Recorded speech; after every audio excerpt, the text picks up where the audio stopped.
ਦੋ ਭਰਾ ਇੱਕ ਪਿੰਡ ਦੇ ਵਿੱਚ ਰਹਿੰਦੇ ਸੀ ਤੇ ਕੁੱਲ ਜ਼ਮੀਨ ਉਹਨਾਂ ਕੋਲ ਕਨਾਲ ਸੀਗੀ ਹਾਤਿਆਂ ਦੀ। ਬਾਹਰ ਜ਼ਮੀਨ ਕੋਈ ਨਹੀਂ ਸੀ, ਰਾਖੀ ਰੂਖੀ ਕਰਦੇ ਸੀ ਲੋਕਾਂ ਦੀ।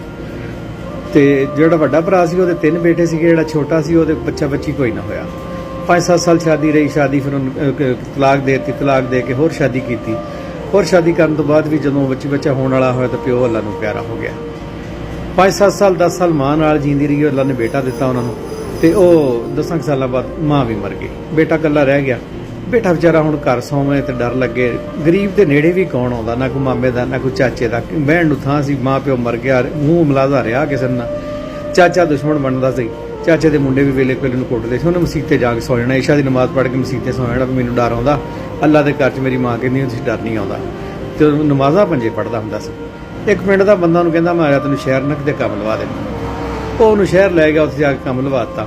ਉੱਥੇ ਹੋਟਲ ਤੇ ਉਹਦੀ ਇੱਕ ਬੰਦੇ ਨਾਲ ਦੋਸਤੀ ਬਣ ਗਈ, ਹੋਟਲ ਵਾਲੇ ਨਾਲੇ। ਹੋਟਲ 'ਚ ਜਿਹੜੇ ਬੰਦੇ